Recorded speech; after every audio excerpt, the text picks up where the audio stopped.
सबको नमस्कार। आप सबको हमारे काला ज्ञान एकेडमी चैनल पे स्वागत है। आज के क्लास में हम ये देखेंगे कि इंग्लिश को पढ़ने में और लिखने में इतना मुश्किल क्यों हो रहा है। तो आज के क्लास में हम चलते हैं। तो ये क्या है? ये वर्णमाला है। ये क्या है? ये बाराखड़ी है। ये सब क्या है? ये सब साउंड्स हैं। उन साउंड्स का अक्षर का रूप है। हर एक भाषा में स्वर होते हैं, लेकिन हिंदी भाषा पे हर एक स्वर का एक एक लेटर का रूप है। लेकिन अगर हम इंग्लिश में देखें तो इंग्लिश में सिर्फ ये 26 लेटर्स ही होते हैं। इन्हीं 26 लेटर्स को यूज़ करके हमको इतने सारे स्वर मतलब इतने सारे साउंड्स का लेटर्स हम इसी 26 लेटर्स को यूज़ करके यहाँ पर लिखना पड़ता है। इसीलिए हमको इंग्लिश को पढ़ने में और लिखने में थोड़ा मुश्किल होता है। तो अगर हम देखें तो ये क्या है? ये ए, ई, आई, ओ, यू, ये पांचों जो लेटर्स हैं इनको हम ओवेल्स करके कहते हैं, और जो बाकी जो हैं इनको हम कॉन्सोनेंट कहते हैं। ये जो ओवेल्स हैं इनके बारे में हम दूसरे क्लासेस में जानेंगे। फ़िलहाल हम इन कॉन्सोनेंट्स के बारे में, उनके साउंड्स के बारे में अभी हम जान रहे हैं। तो अभी तक हमने बी, सी, डी, एफ, जी, एच के बारे में जाना है। इन वीडियो के लिंक्स मैं नीचे डिस्क्रिप्शन में दूंगा। तो आज के वीडियो में हम इस जे जो लेटर है उसका साउंड्स के बारे में हम जानेंगे। तो ये क्या है? ये जा है। अगर हम हिंदी में देखें तो जब हिंदी में जो शब्द मतलब जो वर्ड है वो जब अकेला है तो तभी भी हम उसको एक ही तरह से पढ़ते हैं। जब वो शब्द में जाता है तभी भी हम उसको एक ही तरह से पढ़ते हैं।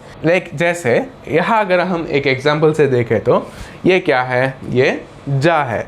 जब जा अकेला है तभी भी हम उसको जा करके ही पढ़ रहे हैं, और जब वही जा शब्द में जा रहा है तभी भी उसको हम झा करके ही पढ़ रहे हैं। जैसे कि ये क्या है? जल।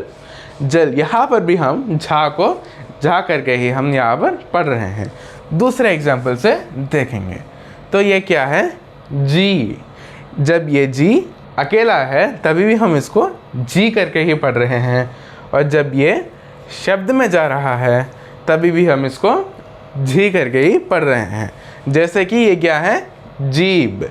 जीभ, यहाँ पर भी हम इसको जी करके ही पढ़ रहे हैं। अभी हम दूसरे एग्जाम्पल से देखेंगे। ये क्या है? जू। जब ये अकेला है तभी भी हम उसको झू करके ही पढ़ रहे हैं, और जब वो शब्द में जा रहा है तभी भी हम उसको एक ही तरह से पढ़ रहे हैं। जैसे कि ये क्या है? जूता। तभी भी हम उसको जू करके ही हम उसको पढ़ रहे हैं। तो यहाँ हमको क्या समझ में आया? हमको ये समझ में आया कि हिंदी में अक्षर अलग हो या शब्द में हो उसे एक ही तरह से बोला जाता है, लेकिन इंग्लिश में वैसा नहीं होता है। इंग्लिश में जब जो लेटर है वो अकेला होता तो एक तरह से हम उसको पढ़ते हैं, जब वही लेटर वर्ड में जाता है तो उसको हम दूसरे तरह से पढ़ते हैं। और एक चीज़ ये है कि इंग्लिश का जो लेटर्स है उसका साउंड्स जो है उसका पोजीशन के ऊपर डिपेंड करता है। जैसे कि हम, तो ये क्या है? ये जे है, सिंगल जे। इसको हम कैसे पढ़ते हैं? इसको हम जे करके पढ़ते हैं। जब यही जे वर्ड में जाता है यानी कि शब्द में जाता है तब उसको हम झ करके हम उसको बोलते हैं। इसको हम एक एग्जाम्पल से देखेंगे। तो ये क्या है? जग। जग, इसका स्पेलिंग क्या है? J-U-G। जब हम इस पूरे को मिल के पढ़ेंगे तो हम इसको क्या पढ़ते हैं? ज अग। जग करके हम इसको पढ़ते हैं। यहाँ अगर हम देखें तो या जे जब सिंगल था तब उसको हम जे करके पढ़ रहे थे, जब जे शब्द में आया उसको हम झ करके पढ़ रहे हैं। अभी हम दूसरे एग्जाम्पल से देखेंगे। ये क्या है? ये जेट प्लेन, मतलब ये जेट है। तो इसका स्पेलिंग क्या है? J-E-T। अगर यहाँ पर हम एक एक लेटर को पढ़ेंगे तो ये क्या है? J-E-T। अगर हम इस सब को मिला के पढ़ेंगे तो क्या पढ़ेंगे? ज एट, जट करके हम इसको पढ़ेंगे।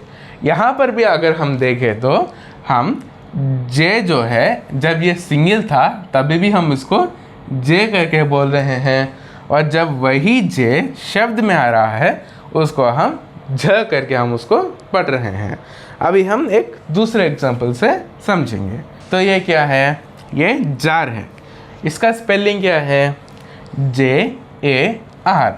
अगर हम यहाँ पर एक एक लेटर को पढ़ेंगे तो हम क्या पढ़ रहे हैं? JAR करके हम इसको पढ़ रहे हैं। अगर हम इस सब को मिला के पढ़ेंगे तो हम क्या पढ़ रहे हैं?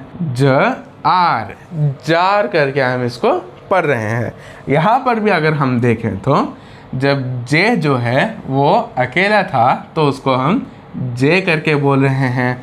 जब वही जे शब्द यानी कि वर्ड में आ रहा है उसको हम झ करके हम उसको बोल रहे हैं।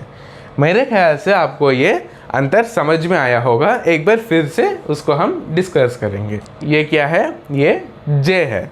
जब ये जे अकेले में है तो उसको हम जे करके हम उसको पढ़ रहे हैं। जब वही जे शब्द में है उसको हम झ करके हम उसको पढ़ रहे हैं। ये जो स्वरों के बीच में जो अंतर है इसको हम इसको देख के समझ पा रहे हैं। इसका वजह क्या है? हम हिंदी के सहारा इन स्वरों को अपने आँख से देख के उनको हम अच्छे से देख के समझ पा रहे हैं, लेकिन इंग्लिश के सहारा ये संभव नहीं है। इंग्लिश में एक एक स्वर का एक एक अक्षर का रूप नहीं है। सिर्फ ये हिंदी के कारण ही हम इन स्वरों को देख पा रहे हैं और समझ पा रहे हैं। यही हमारा हिंदी भाषा का महत्व है। अगर आपको हमारा काला ज्ञान एकेडमी चैनल अच्छा लगे तो प्लीज़ लाइक करिए, शेयर करिए और सब्सक्राइब करिए। धन्यवाद।